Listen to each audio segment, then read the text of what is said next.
બધા જ ખરાબ છે, મારી વાત નથી સમજી શકતા, એમ ન બોલીએ. કેટલાક મારામારી પર જાય, કેટલાક ગાળાગાળી પર જાય, એ તો ભૂલે ચૂકે ન કરીએ. ગાંધીજીને દક્ષિણ આફ્રિકાથી પાછા આવ્યા પછી કાકા સાહેબ કાલેલકર, બહુ સારા લેખક, કેટલાકે પુસ્તકો એના વાંચ્યા હશે. કાકા સાહેબ કાલેલકરે ગાંધીજીને કીધું કે અહિંસાથી સ્વરાજ મળે એવા તમારા સિદ્ધાંતમાં હું બિલકુલ માનતો નથી. સ્પષ્ટ કહી દીધું ગાંધીજીના મુખોમુખ, અને તમારી વાતમાં મને વિશ્વાસ બેસતો નથી. હવે એક શિક્ષક તરીકે ગાંધીજીના શબ્દો કેવા હતા સાંભળજો ધ્યાનથી. જ્યારે આવો બુદ્ધિશાળી માણસ તમારા સિદ્ધાંતને રિફ્યુઝ કરે, નિગ્લેક્ટ કરે, રિજેક્ટ કરે, એ સમયે તમારો પ્રત્યુત્તર કેવો હોવો જોઈએ? ગાંધીજી કહે છે, હું સાબરમતીમાં કોચરબમાં આશ્રમ ખોલવાનો છું, એ જ સિદ્ધાંત સાથે બધી જ પ્રવૃત્તિ કરવાનો છું. તમે આવજો, મારી કાર્ય પદ્ધતિ તમને અનુકૂળ આવે, વિશ્વાસ બેસે તો રહેજો, નહીં તો પ્રેમથી નીકળી જજો. એટલે કાકા સાહેબ કાલેલકર આટલો સુંદર પ્રત્યુત્તર સાંભળીને થોડાક ઢીલા પડ્યા. પછી કહે છે, બાપુ મને તમારા માટે પ્રેમ છે, પણ હજી મને તમારો અહિંસાનો સિદ્ધાંત એ બંધ બેસતો નથી. તો મારા જેવા વિરોધી માણસને આશ્રમમાં રાખીને કરશો શું? હું તમારી વાત નથી માનતો, તો મને શા માટે ત્યાં કોચરબમાં તેડાવો છો? એ સમયે ગાંધીજી કહે છે કે કાકા, આજે તો બહુધા તમારા જેવાની જ બહુમતી છે. આજે તો બહુધા તમારા જેવાની જ બહુમતી છે. તમારા જેવાનો ત્યાગ કરી દઉં તો મને સાથીઓ અને દેશ સેવકો બીજા નવા ક્યાંથી મળશે? તમારા જેવાનો ત્યાગ કરી દો તો મને બીજા નવા સાથી દેશ સેવકો ક્યાંથી મળશે? અહિંસાની શક્તિ વિશે તમને કન્વિન્સ કરી શકું તો હું શિક્ષક સાચો ને એક નેતા સાચો. આ વાત છે.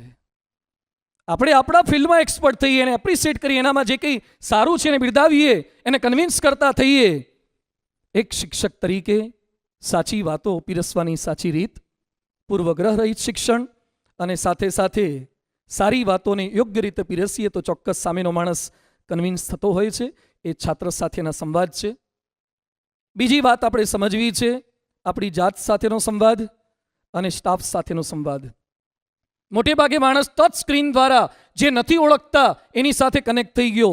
આજે મંગળ પર શું છે, ચંદ્ર પર શું છે, એના સંશોધન થાય છે, પણ પત્નીના મનમાં શું ચાલી રહ્યું છે એમાં સંપૂર્ણ નિષ્ફળતા મળે છે. બિલ ક્લિન્ટન જેવો માણસ, ટોની બ્લેર જેવો માણસ, ઇમરાન ખાન જેવો માણસ વ્યક્તિગત જીવનની અંદર, રમતમાં કે રાજકીય કારકિર્દીમાં સફળ, પણ બીજાને સમજવાની અંદર માણસો નિષ્ફળ જાય છે. એ બધાની વચ્ચે C for charitable. Charity begins at home. આપણાથી શરૂઆત કરીએ, પરોપકારની શરૂઆત આપણાથી કરીએ. આપણું વર્તન સારું હોવું જોઈએ. ગીતામાં લખ્યું છે, યદ યદ આચરતી શ્રેષ્ઠ તત્તદ એવ ઇતરજનઃ. આપણું વર્તન એ સારું હોય. આજે ઘણીવાર કેટલાક શિક્ષકો ફેશન પરેડમાં આવ્યા છે કે ભણાવવા આવ્યા છે એ સમજી શકાતું નથી. વિદ્યાર્થીઓને શરમ આવે એવા કપડાં જો મેડમોના હોય તો પછી વિદ્યાર્થીઓનું મન ભણવામાં ક્યાંથી રહેશે? વિદ્યાર્થીઓને શરમ આવે અને ખાવાનું મન થાય ગુટકા, એવા ગુટકા આપણે ખાતા હોઈશું તો વિદ્યાર્થીઓને નિર્વ્યસની જીવનની વાતો કરી શકવાના? અમે MS યુનિવર્સિટીમાં હતા ત્યાં 2000ની સાલમાં એક ઘટના બની હતી. આ તો પછીનો પ્રસંગ છે. એમાં ફાઇન આર્ટ્સમાં એક છોકરી વલ્ગર કપડાં પહેરીને આવી, એટલે કેટલાક છોકરાઓનું ટોળું એની પાછળ પાછળ ફર્યું. પછી એમાંથી સારા છોકરાઓ પ્રોફેસર પાસે ગયા, પછી એમાંથી વાઇસ ચાન્સલર, એ સમયે અનિલ કાણે હતા, કદાચ નામ કોઈને યાદ હોય, અનિલ કાણે. અભિયાનમાં 2000ના અભિયાનમાં લગભગ ડિસેમ્બર આસપાસ આ પ્રસંગ છપાયો છે. અનિલ કાણેને વિદ્યાર્થીઓએ પ્રશ્ન કર્યો કે સાહેબ, સ્કૂલમાં કંઈક મર્યાદા રાખો, એવા કપડાં પહેરે તો અમારું મન ભણવામાં રહે. એ સમયે એક યુનિવર્સિટીના વાઇસ ચાન્સલર શું જવાબ આપે છે કે my dear friends, beauty is to be seen, not to be touch. Beauty જોવા માટે તો છે, શા માટે ચિંતા કરો છો? જલસા કરો ને. અભિયાનમાં છપાયેલો પ્રસંગ છે. નથી લાગતું કે વાઇસ ચાન્સલરે પોતાના અભિગમ બદલવા પડશે? એને રિફ્રેશમેન્ટ કોર્સ કરવા જોઈએ, એને તાલીમ આપવી જોઈએ, એને મૂલ્ય નિષ્ઠા શીખવાડવી જોઈએ. ન કેવળ લાગવગથી, ન કેવળ હોદ્દાથી, આપણી અંદર એ પાત્રતા છે કે નહીં? આજે કિસ્સાઓ આ શિક્ષકોમાં, પ્રોફેસરોમાં ક્યાંક લાંચના, ક્યાંક દુરાચારના, ક્યાંક ભ્રષ્ટાચારના, ક્યાંક અનારદારના. સજ્જન સિંઘવી અમદાવાદના લો કોલેજના પ્રિન્સિપાલ કે HOD હતા, એના દીકરાના લગ્ન ભવ્યતાથી કરાવ્યા, એને પણ તિહારની જેલની અંદર પૂરવામાં આવ્યા. સજ્જન સિંઘવી હોવા છતાં પણ શા માટે? વ્યક્તિગત જીવનમાં નથી. રાજકોટના એક આર્કિટેક્ટ મારી પાસે આવ્યા, મને કે વ્યક્તિગત મળવું છે. રૂમમાં બેઠા, બહુ ધ્રુસકે રડ્યા. એક મોટી ઉંમરનો માણસ, આર્કિટેક્ટ રડે શાંત કર્યા. મેં કીધું, શું તકલીફ છે? મને કે સ્વામી, મારી પત્ની રોજ રાત્રે બીજા સાથે ઓનલાઈન હોય છે. આ તો સિરિયસ મેટર હતું, બિચારો દુઃખી હતો. મેં કીધું, તમે તપાસ કરો, કંઈક ભૂલ થઈ હોય તો માફ કરો, લેટ ગો કરો, સુધારવાનો પ્રયત્ન કરો, તમે એવો પ્રેમ આપો. મને કે સ્વામી, છેલ્લા 6 મહિનાથી સખત પ્રયત્ન કરું છું, આજીજી કરું છું, માફી માગું છું, અને પત્ની એક જ જવાબ આપે છે કે હી ઇઝ માય ફ્રેન્ડ અને you are my husband, I will keep both. હું બે રાખીશ. હું, તમારી પત્ની કરે છે શું? મને એને નામ સાથે કીધું, તું નામ નથી બોલતો. રાજકોટની એક સ્કૂલની અંદર ટીચર છે. રાજકોટની એક સ્કૂલની અંદર એ શિક્ષિકા છે. એ શિક્ષિકા વિદ્યાર્થીઓમાં નીતિમત્તા, પ્રમાણિકતા, ચારિત્રના કયા પ્રકારના પાઠ શીખવી શકશે? કયા સમાજનું નિર્માણ કરી શકશે? નથી લાગતું કે ચારિત્રવાન સમાજ તૈયાર કરવા માટે આપણે પહેલા ચારિત્રવાન બનવું પડશે. અરે શક્ય છે કે વિચારથી આપણે ચલિત થઈએ, પણ આચાર તો આપણો એવો ન હોવો જોઈએ ને. વિચારથી સ્ખલન થઈ શકે, એ સંત મહાત્માનું પણ થાય, મહાપુરુષોનું પણ થાય, પણ વ્યક્તિગત જીવન તો એવું હોવું જોઈએ.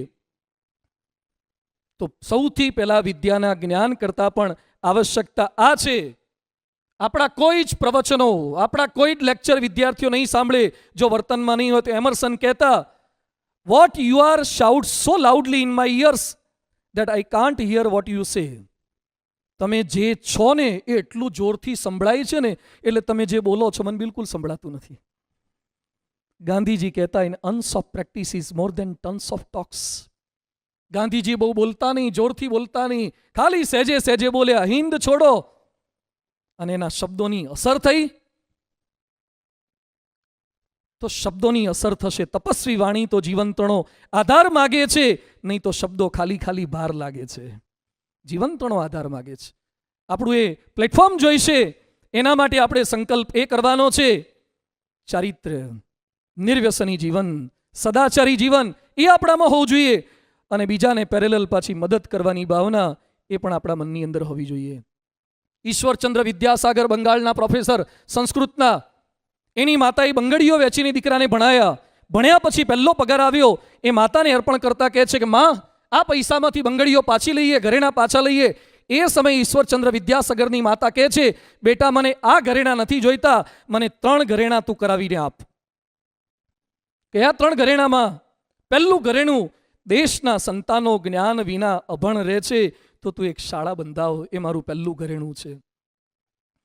દેશના રોગીઓ માટે એક સારું દવાખાનું બાંધ, જેમાં નિઃશુલ્ક ટ્રીટમેન્ટ મળે, એ બીજું ઘરેણું છે.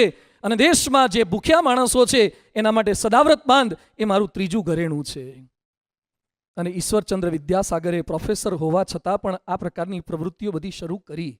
એટલે આપ સૌ કોઈને મારી પેરેલલ વિનંતી એ છે કે બીજાને મદદરૂપ થવાની થોડીક ભાવના આપણા મનની અંદર એ પેરેલલ રહેવી જોઈએ.